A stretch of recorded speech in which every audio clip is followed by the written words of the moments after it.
AI 시대 내 자녀를 위한 교육은 자생력 -33 몰입을 통해 자생력을 경험하라 14. 송인섭숙대 명예교수 다산전인 교육 캠퍼스 원장. 몰입을 통한 자생력 키우기. 현재의 중요성을 알고 지금을 즐긴다의 의미를 깨우치면 마음이 훨씬 가벼워진다. 진영이를 위한 몰입주도 자생력 프로그램에서 가장 치중한 부분은 마음 조정하기 활동이다. 마음 조정하기는 기분이 우울할 때나 불안할 때처럼 지금 하는 일에 집중하지 못하고 자신의 마음이 제멋대로 움직일 때 원하는 대로 마음을 조정해서 Here and Now에 초점을 맞추게 한다. 몰입을 방해하는 생각과 감정은 상황에 따라 다르겠으나 대표적으로 10가지로 정리해 보았다. 한꺼번에 모든 것에 신경 쓰기, 부정문으로 생각하기, 어영부영. 예행 연습하기, 최악의 상황 두려워하기, 다른 걱정거리에 매달리기, 무작정 시작하기, 장애물에 초점을 맞추기, 실수 반복하기, 힘들어지면 포기하기, 압박감에 시달리기 등이다.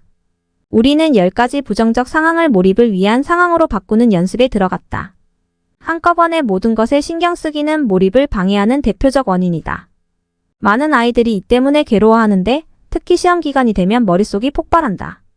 결국 불안함에 3가지 모두 제대로 하지 못하는 일이 벌어지고 만다. 우리는 진영이와 함께 이 상황을 어떻게 바꿀지 이야기했다. 다행히 아이는 한꺼번에 여러 일을 하지 못한다는 사실을 인정하고 한 번에 하나씩 하는 것으로 바꾸고 싶다고 했다. 스스로 마음 조정하기를 시작한 것이다. 우리는 아이에게 4가지 상황이 겹친 문제 상황을 제시했다. 시험을 2주 앞둔 상황으로 시험 직후에 제출할 수행과제가 있고 열흘 뒤에는 친구의 생일이 있어. 동아리 활동 계획서도 내야 하는데 진영이는 어떤 선택을 해야 할까? 진영이는 자신이 가장 중요하다고 생각하는 동아리 활동 계획서를 시일 내에 제출하는 것을 우선 선택하면서 다른 과제에 대한 불안감을 조율했다. 이로 인해 한 가지 일에 몰입을 이루었다. 지금까지 미래에 대한 불안함 때문에 시험 못 보면 어쩌지? 어제 늦잠을 자서 성적이 떨어질지도 몰라라는 부정적인 말을 자주 했던 아이였기에 자신의 했던 말이 몰입을 방해한다는데 마음이 상했던 것 같다. 부정문을 바꿔보는 연습. 우리는 부정문을 바꿔보는 연습을 해보았다. 어떻게 해야 부정문을 삭제할 수 있을까? 방법은 아이의 생각 속에서 부정문을 삭제하는 것이다. 물론 쉽지는 않았다. 가령 내일 치를 시험이 다가와 불안했던 진영이는 내일이 되면 괜찮아질 거야 라는 애매한 표현을 한다거나 시험이 쉬울 거야 등의 막연한 기대를 반영했다. 막연한 기대 심리로 부정문을 삭제하는 것보다 좀 더 긍정적인 표현이 적절하다고 조언하자 이런 말로 대체했다. 긍정적인 생각이 몰입을 강화하기 때문이다. 어영부영 예행 연습하기는 어떻게 고칠 수 있을까? 진영이는 자신 역시 이런 경험을 한 적 있다고 했다. 암기할 것이 많은 수행평가에서 계획도 세우지 않고 무작정 외웠는데 낭패를 보았다는 것이다. 외우는데 투자한 시간은 많았지만 실전에 들어가자 머릿속이 하얗게 변했다며 어영부영하는 태도를 체계적으로 연습하기로 바꾸길 희망했다. 그러면 체계적으로 연습하는 방법에는 어떤 게 있을까? 주의 집중을 배우면 좋을 것 같아요. 개념지도 그리기가 있었잖아요. 그 활동을 하다 보니 확실히 집중해서 개념을 외우게 되던데요. 진영이는 학습자로서 스스로 집중할 수 있는 방법을 제시했고 그대로 적용해보며 체계적으로 연습하는 방법을 세워나갔다. 다른 걱정거리에 매달리기. 다른 걱정거리에 매달리기에 대해서도 의견을 나눴다. 미래에 대한 걱정이 찾아오면 과감하게 스위치를 내려 생각을 차단하는 것이다. 이 방법으로 진영이는 미래에 대해 쓸데없이 걱정하는 시간을 많이 줄일 수 있었고 그 시간을 다른 일에 집중하는 데 쓰는 변화를 보였다. 이외에도 몰입을 방해하는 다른 요소들을 하나하나 적용해 보았다. 무작정 시작하기로 몰입을 방해하기보다는 전환 시간 갖기로 바꾸는 시도를 했고 어떤 일을 진행할 때 장애물이 생기면 장애물에 초점을 맞추기보다는 목표에 초점을 맞춰 몰입을 유도하도록 했다. 실수를 반복하면 실수를 즉각 고치기 활동으로 몰입에 도움을 주었다. 힘들 때마다 포기하는 것도 몰입을 방해한다. 그런데 이 경우 조심스럽게 접근한 필요가 있다. 포기가 어느 경우에는 필요하기 때문이다. 전혀 불가능해 보이는 일이나 능력의 한계치를 넘어서는 일은 오히려 포기하는 게 더 나을 수도 있다. 부모님과 우리의 사랑하는 자녀와의 상호작용. 가정에서 10가지 몰입을 방해하는 상황에서 몰입을 통해 자생력을 키울 수 있는 전략을 정리한 것이다. 각 상황에 맞게 적용해도 좋을 것이다. 한꺼번에 모든 것에 신경 쓰기, 한 번에 하나씩 주의를 기울이기, 부정문으로 생각하기. 생각 속에서 부정문 삭제하기, 어영부영 예행 연습하기, 체계적으로 예행 연습하기, 최악의 상황. 두려워하기 최악의 상황 대비하기 다른 걱정거리에 매달리기. 다른 걱정거리 차단하기 무작정 시작하기 전환 시간 갖기 장애물에 초점을 맞추기 목표에 초점을 맞추기 실수 반복하기. 실수를 즉각 수정하기 힘들어지면 포기하기 힘들어도 인내하기 압박감에 시달리기 상황을 즐기기다. 몰입을 훈련하고 습관을 들이면 몰입이 주는 유익함을 맛볼 수 있다. 내 사랑하는 자녀는 몰입주도 자생력 프로그램을 진행하면서 미래에 대한 막연한 두려움을 현재에 몰입하는 훈련으로 거의 지울 수 있었다. 현재가 선물이라는 명제를 스스로에게 각인하면서 내 사랑하는 자녀는 몰라보게 밝아졌다. 제일 놀라운 반전은 자신과 같이 막연한 불안감을 지닌 친구들을 위해 또래 상담자가 되었다는 사실이다. 본래 지니고 있던 리더십을 발휘하여 자신만의 분야를 개척하고 타인에게 도움을 주고 있는 것이다. 최근에는 상담 심리학에 푹 빠져 관련 분야에 대해 정보를 얻는 데 몰입하고 있다. 이제 내 사랑하는 자녀에게 몰입은 그다지 어려운 일이 아니다. 지금까지 동기주도, 인지주도, 동기심화에서 몰입주도까지 기본적인 자생력 프로그램을 이야기했다. 여기까지 글을 읽은 부모님들은 눈치챘겠지만 자생력 프로그램은 하나의 프로그램을 끝낸다 해서 완성되지 않는다. 내 사랑하는 자녀는 스스로 하고자 하는 동기가 생겨야 학습에 적극적으로 뛰어들고 동기를 꾸준히 유지할 수 있으며 자신을 잊을 정도로 몰입할 수 있다. 그 점을 잊지 말고 전반적인 부분을 관리한다면 내 사랑하는 자녀는 공부하는 척만 하는 가짜 학습에서 벗어나 스스로 학습의 주인이 되는 진짜 학습에 뛰어들 것이다. 학습 성취도는 당연히 뒤따르는 것이다. 나는 그런 경우를 앞에 소개한 연구 사례뿐 아니라 수많은 학습자를 직접 만나면서 확인하고 증명할 수 있었다. 마지막으로 내 사랑하는 자녀에게 필요한 건 학습 역량만이 아니다. 내 사랑하는 자녀에게는 기본적인 인지, 능력 IQ가 함께 타인의 마음을 공감하는 감성, 능력 EQ, 대인관계를 잘 풀어갈 줄 아는 사회능력 SQ 역시 필요하다. 이에 대해 다음 장에서 소개할 테니 아이의 전인적 능력을 키워주겠다는 마음으로 읽어주기를 바란다. 몰입 드높여 자녀의 감성적 창의력 교육에 도움이 되기를 바란다. 몰입을 드높여 자생력의 뿌리를 단단히 할 필요가 있다. 감성적 창의력인 자생력을 위한 E-CLIPEM OTIONA 크리에이티브 리더십 임프루브먼트 프로그램은 바로 AI 시대의 자생력을 교육하는 출발이며 성장하는 우리의 자녀를 교육하는 힘이다. AI 시대 내 자녀를 위한 교육은 자생력 -34 다르게 사고의 자생력을 향상하라. 기본기가 잡히지 않은 아이들. 기본적인 교육이란 읽기, 쓰기, 말하기, 듣기, 생각하기 등 인지적인 부분을 깨우치는 교육을 의미한다. 우리는 학교 교육으로 이런 인지 기능의 기본기를 쌓고 그 위에 다른 능력을 융합하여 시너지 효과를 내는 것이다. 이런 이유로 상식을 벗어난 경우를 두고 기본적으로 학교 교육을 받았는데 어떻게 그걸 모를 수 있지? 라는 표현을 하는 것이다. 인지기능은 교육의 기본기이며 자생력의 근간이 된다. 문제는 4차 산업혁명과 자생력을 논하는 이 시기에 기본기에 어려움을 겪는 학습자가 상당히 많다는 사실이다. 물론 심각한 문제라고 볼 수는 없지만 발전적인 자생을 방해하기에 충분하다. 구체적인 예를 들면 학습적인 측면에서 어느 한 부분이 유독 떨어지는 경우다. 특정 과목을 심각하게 어려워한다거나 읽기와 말하기 등의 인지적인 부분을 두려워하는 것이다. 우리는 이런 학습자를 위해 특화 자생력 프로그램을 설계하여 인지적인 부분을 향상시키는 데 집중했다. 모두가 한 목소리로 똑똑하다고 말하는 두 아이가 있었다. 그럼 애도 둘 다 한 가지씩 약점이라고 할 수 있는 것이 있었는데 민영이는 유독 국어 과목에 약했고 성철이는 발표 공포증이 있었다. 민영이의 학습 과정은 별다르지 않았다. 초등학교에 입학하고 받아쓰기는 늘 100점을 받았지만 갈수록 국어 시간에 배우는 내용이 버거워지더니 점차 국어가 어려워졌고 현재는 국어 시험이 거의 공포의 대상이 되었다. 우리나라의 말과 글인데도 이해가 어렵고 내용 파악이 안 되다 보니 핵심 파악은 당연히 할 수 없었다. 학년이 오르면서 읽기 책에 나오는 지문이 길어지자 내용을 파악할 수 없어 곤혹스럽기까지 했다. 다른 과목에서는 좋은 점수를 얻는 반면 국어에서는 형편없는 점수를 받아 전체 평균을 다 까가먹고 있으니 답답할 노릇이었고 공부 자신감도 떨어지는 기분이 든다고 절망스러워했다. 성철이는 특별한 이유 없이 발표를 무서워했다. 집에서는 활발하고 말도 잘하는 아들이건만 수업 시간만 되면 입이 안 떨어진다고 했다. 일어나서 발표를 하거나 토론을 하는 등 자신의 의견을 말해야 할 때는 무척 괴로워했다. 친구들과 있을 때는 말도 잘하고 활발히 소통하는데 유독 발표만 어려워하는지 이유를 알 수 없다고 했다. 두 아이 모두 일상에서는 별 문제 없이 잘 지내고 있지만 특정 분야에서 취약한 모습을 보였다. 스스로도 이유를 모르겠다며 속상해했는데 우리는 이들의 문제가 말과 글에 대한 어려움을 넘어 사고와 깊은 관계를 맺고 있다는 점을 발견할 수 있었다. 아이들의 저하된 자생력을 되살리기 위해서 어떻게 해야 할까? 두 아이 모두 사고력에 근원적인 문제가 있었기 때문에 그 부분의 보완이 필요했다. 특화된 부분의 자생력 프로그램을 설계한 이유도 이 때문이다. 의외로 말과 글 좀 더 깊이 들어가 사고하는 일에 어려움을 겪는 아이들이 많다. 특별한 문제가 있어서가 아니다. 훈련이 안 되어 있기 때문이다. 그러나 사고력은 자생력과 아주 밀접한 관련이 있고 사고력에서 융합창의 리더십이 발휘되기 때문에 간과해서는 안 될 부분이다. 또한 미국의 저명한 발달 심리학자 로베르타 골린코프는 싱크탱크 기관 브루킹스 연구소 브루킹즈 인스티튜션의 캐시 허시-파섹과 함께 쓴 책 최고의 교육에서 4차 산업혁명 시대의 아이들을 성공으로 이끄는 6가지 요소 중에서 비판적 사고력을 꼽고 있다.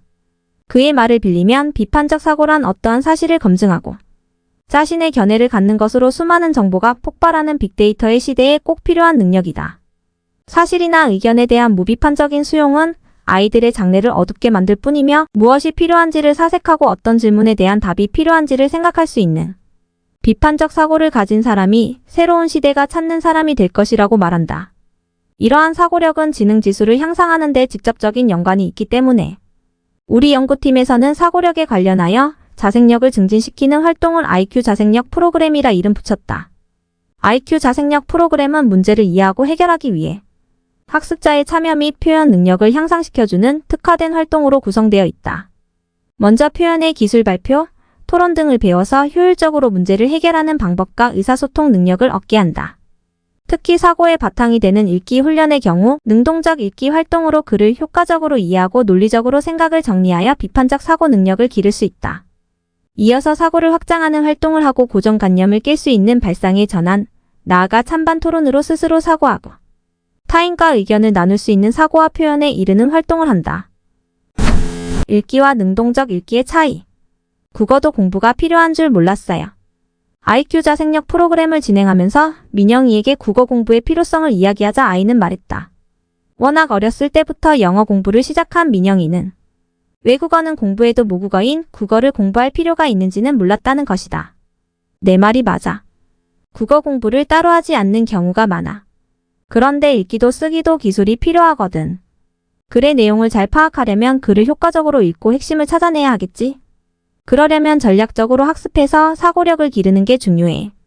아이는 효율적이면서 효과적인 국어 공부의 전략을 알고 싶어 했고 사고력을 키우는 활동에 돌입했다. 1단계 표현의 기술 익히기. 먼저 표현의 기술부터 익혀보자.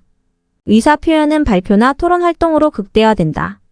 발표를 무서워하던 성철이와 이 활동을 진행하려고 하자 마치 발표를 앞둔 사람처럼 긴장하기 시작했다. 당연한 반응이다. 우선 표현의 기술들과 친해질 필요가 있었다. 우리는 성철이에게 말을 잘하는 것과 발표력이 좋은 것의 다름을 이해시켰다.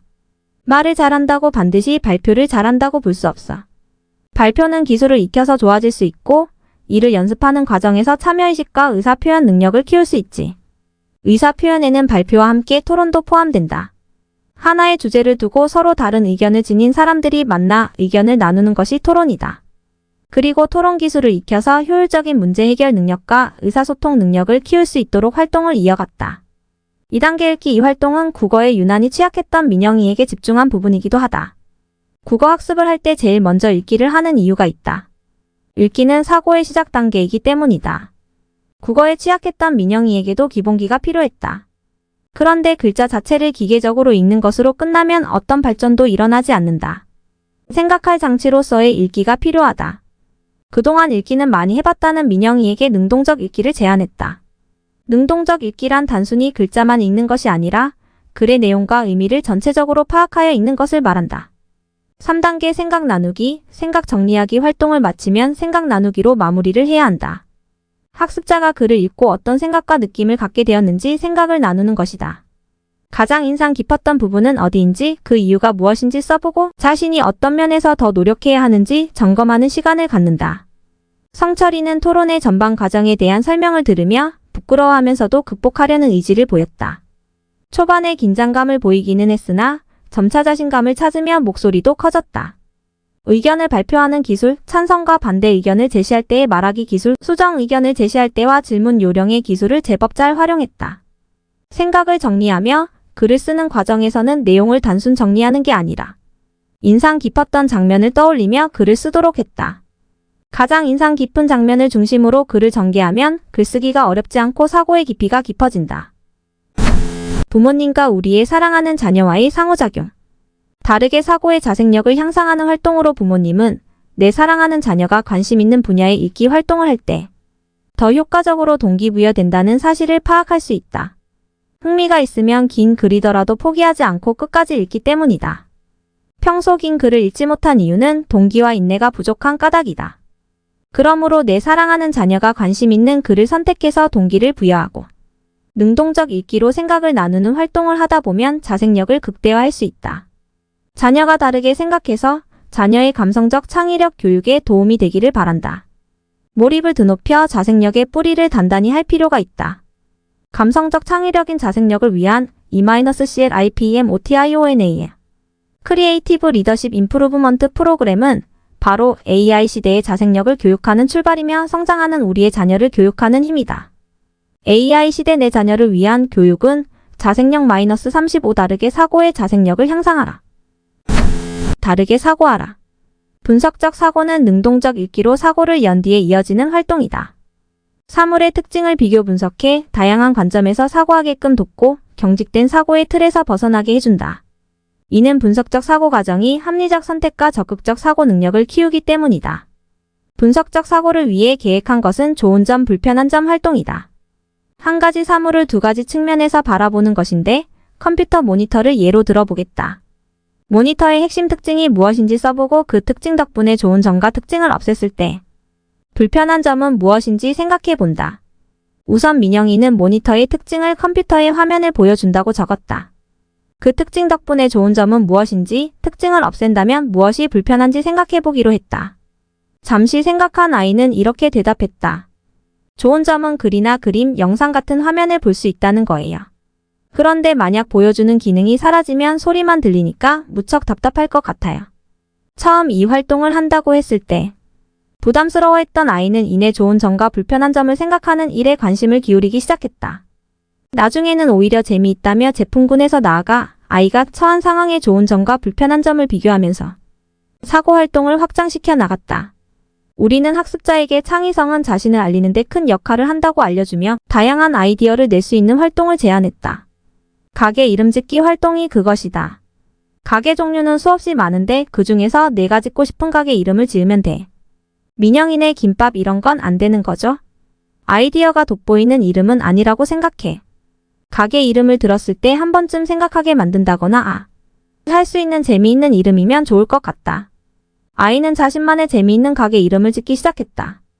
복덕빵, 버르장머리, 배추랑 양파랑 엽기, 우동, 초딩김밥 등이다. 아이디어가 돋보이는 장면이었다고 생각한다. 민영이는 가게 이름 짓기 활동으로 자신만의 생각을 쏟아내며 재미와 흥미를 보였다. 자신감과 사고를 통한 자생력도 떨어져가던 민영이의 사고 체계는 점점 넓어졌다. 창의성 글쓰기. 4단계 발상의 전환에서 여러 아이디어를 낼 수 있는 또 다른 활동으로 창의적 글쓰기가 있다. 나도 작가가 될 수 있어요 활동을 진행했다. 단순한 글쓰기가 아닌 자유롭게 상상의 나래를 펼치며 자신만의 이야기를 구성하도록 이끄는 활동이다. 먼저 이야기 구성 능력을 키우기 위해 끝말잇기를 진행했다. 비교적 쉬운 끝말잇기를 한 뒤 여기서 한 걸음 더 나아가 단어들을 사용해 글쓰기를 시도했다. 성철이는 과자, 자두, 두루미, 미나리, 리본, 본드, 드래곤으로 끝말잇기를 한 후에 이야기를 만들었다. 어제 본 만화에는 머리에 리본을 맨 두루미가 나온다. 두루미는 한 손에 과자를 든 채 친구들과 놀기 위해 집 밖으로 나왔다.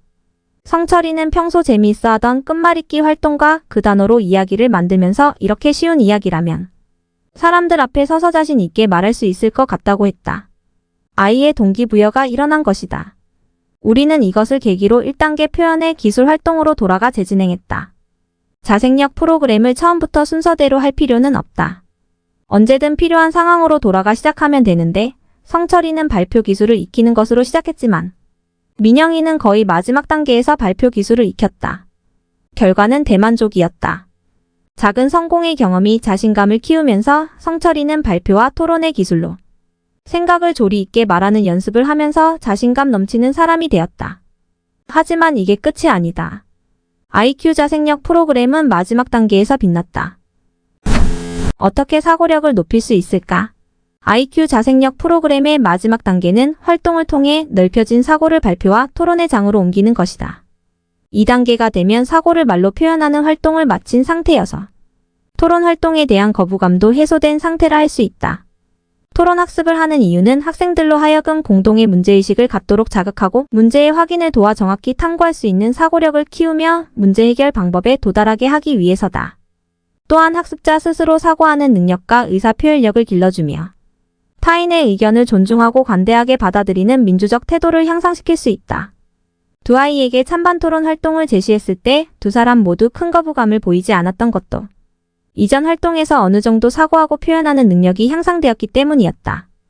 특히 발표에 공포심을 갖던 성철이는 찬반 토론에 큰 관심을 보였다.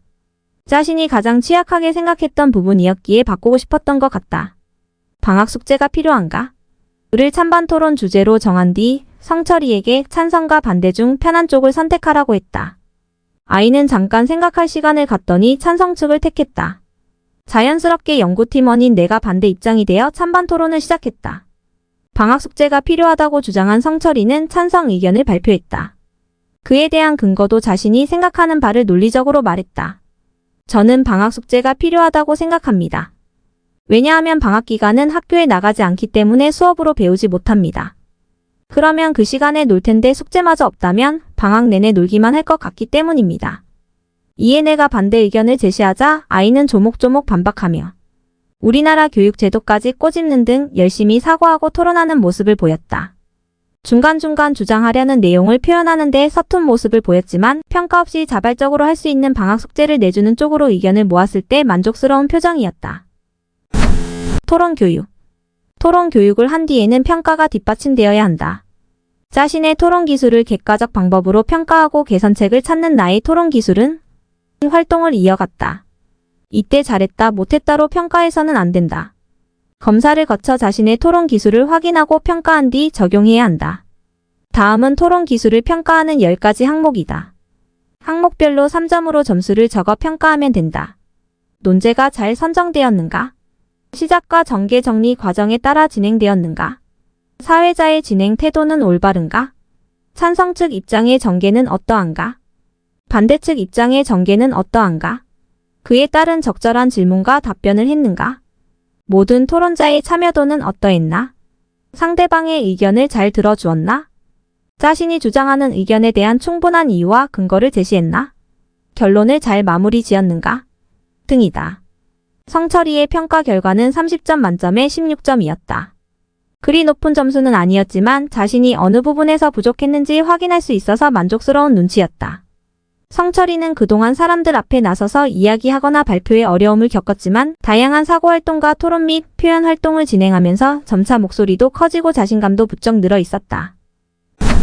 부모님과 우리의 사랑하는 자녀와의 상호작용. 다르게 사고의 자생력을 향상하는 활동으로 부모님은 내 사랑하는 자녀가 토론 활동을 강조할 필요가 있다. 또한 성적만을 위한 교육은 오래가지 않는다. 그런 교육은 결국 빈틈이 생길 수밖에 없다. 통합적인 교육, 전인적인 교육, 다시 말해 자생력을 키우는 교육만이 학교에서뿐 아니라 사회생활, 나아가 미래 시대를 관통하는 역량이 되어줄 것이다. 자녀가 다르게 생각해서 자녀의 감성적 창의력 교육에 도움이 되기를 바란다. 다르게 사고의 자생력의 뿌리를 단단히 할 필요가 있다. 감성적 창의력인 자생력을 위한 E-CLIPMOTIONA 크리에이티브 리더십 임프루브먼트 프로그램은 바로 AI 시대의 자생력을 교육하는 출발이며 성장하는 우리의 자녀를 교육하는 힘이다.